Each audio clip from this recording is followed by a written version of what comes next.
the Chote Machati thing we saw earlier today, yesterday. What is that? I was claiming, based on the Rambam, that this is an important thing.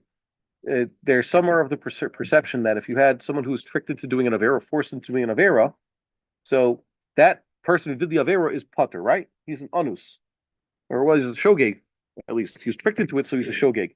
And we saw that there are certain shogegim that are karov le'onus, and therefore they're completely patur. For most averas in the Torah, a person who did them b'shogeg is completely exempt, right? He has to do some sort of tshuva that the avera came to him al yado, but the Beis Din will not punish him. He's not high of any korban. And for a minority of averas in the Torah, a person who's a strictly defined shogeg, a very specific type of shogeg, for a very specific minority of negative commandments and two positive commandments, there's actually a kapara involving a korban, usually a chatas, and in some cases a type of asha. Okay, we've seen those in halacha, correct? But other than that, shogegim, most shogegim of certain types, not all shogegim are equal, they're exempt. So you have the case of a chote machati. The machati is the person who gets the other person to do the avera. Perhaps the other person who did this avera is not held liable, so he's patur. So what about the one who was machati? He could say divrei Rav, divrei Talmud mishomim, right? You didn't have to listen to me. He chose, right? But the answer is the halacha says very clearly that a machati as a rabim, a machati regular is what we call is violated lifnei iver. So there's different punishments. He has to do tshuva for that thing. Machati as a rabim, the person who causes many people or the public to sin, actually loses his chelik in olam haba. The Rambam says he's nichras, and the Gemara talks about his onesh. He's in Gehenim. It never ends. Okay, and then we saw that the Rambam says the machati as a rabim is one who has done this, by the way, even for a severe avera, like murder and idolatry, or for a not so severe avera. He got people to eat, pig, which, by the way, is in terms of Torah, that's not one of the worst averas in the world, right? Or he just was mevatel and asay. Someone got every to mevatel say. That's what Rambam says. And then he continues. He says also whether or not he used force or he tricked them into it. And your claim is that he used force, but it's used force to make them do a severe avera. But if it's somehow a mitzvah kala and he used force, then he's not considered a machtias rabim, which I said, we argued about that. I told you that's not pshat, but whatever. So at least we said these things. My point was, assuming, what? That's what you said was the most pshat. Good. Okay. But I was saying the way I understood it, and I'd like to submit that everybody can go read this. It's in Hilchos Tshuva, Halacha Gimel. Parak Gimel, Halacha Yud. You go find it. We don't have a Hilchos Mada here, a Sefer Mada, but you can see this. So the Rambam says that's what Machatias Rabin. My point was that the people who are preventing everybody, let's say, for going to Harabais, for example, and doing the Korbanos, are the perfect example of Machatias Rabin. As a matter of fact, that's exactly what Yeravam's goal was. Yeravam ben Nevat is the. Don't worry. Wait, we saw the source already. Okay, Yeravam ben Nevat was Chote Machati, and what was his intention? What does it say that? His intention was he doesn't want to get himself killed for being a usurper. So what did he decide? Can't let people go to the temple on pilgrimage, right? He needs to prevent pilgrimage. So what did he do to prevent pilgrimage? He created an alternate place of pilgrimage and told everybody do that. And he also created alternate holidays. And what else did he do?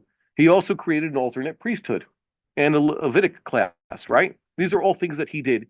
And he also set up guards to sort of prevent people from going on pilgrimage.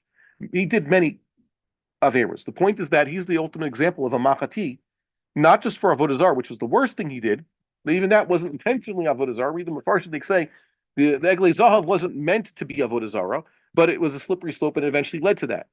It was just a few years later, people just went all out Avodah Zarah, and it was his fault. The point is that Yeravam's a perfect example of a person who did all three things. He got people to do mitzvah chamura and mitzvah avera kala, avera chamura, and mivatal anosei.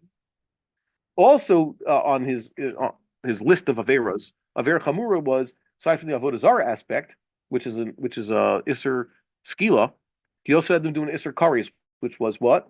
Hala b'chutz, making korbanos on unlicensed altars outside the temple, and also the actual act of slaughtering and then burning the korbanos. Two karises, right? So he did all these things, and he stopped people from doing their mitzvahs of that are required of the kahuna and going on aliyah regel. So for all these things, he's considered a machati. But the Gemara says the example of a person who forced people into doing averos was who? Menashe. Very good.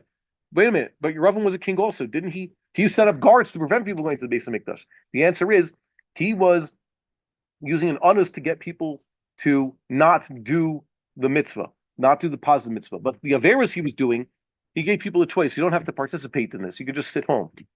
Okay? Sheva al taseh. Menashe actually got people, used his role as king to force people into doing it. The Gemara describes Yeravam using trickery to get people to do the averos. What was Yeravam's trickery? The Gemara says he had his vad, his beis din had a session, and he had his shills in there, and he asked people to sign on an endorsement of what he was doing. And he says that the Rishayim told that whenever Yeravam said, if he said something, even if I want to do avodah zarah, you to prove, and the tzaddikim among them would say, no, we're not signing on to avodah zarah, and the Rishayim said, no, he's using hyperbole. He says, it's would you jump off a cliff with me? Okay, would you go into battle with me? That's what he's basically saying. But it doesn't mean we're actually going to do avodah zarah.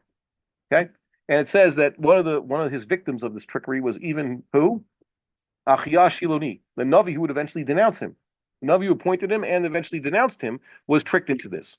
So Yeravam is the example of a chote machati who tricks people into doing averos of all kinds, and also bevatel aseh. And Menashe is the example of a king who actually forced people into doing it.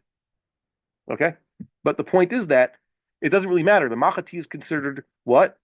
He's considered a nichras. He's going to get punished with kares for preventing people from doing their averos, for doing their mitzvahs. Even a mevatel aseh, which is something that's very important. People have to know they should not be part of the apparatus that is mevatel and aseh. Which is why, by the way, we had a first timer up on the Temple Mount today. He specifically came with me like, it's time to go. Okay, good. But you got to see, he was wondering about the policeman who was with us the entire way. It's like, was he Amcha? And the answer was probably no, he's not. Why? Because they're realizing more and more, just like with regards to dismantling Yishuvim, they have to use forces that are not necessarily Jewish. Why? Because good Jews are, have a soul. They have a Jewish attitude, so they're not going to do these things. They need to find others to perpetrate these things, right? So that's very important.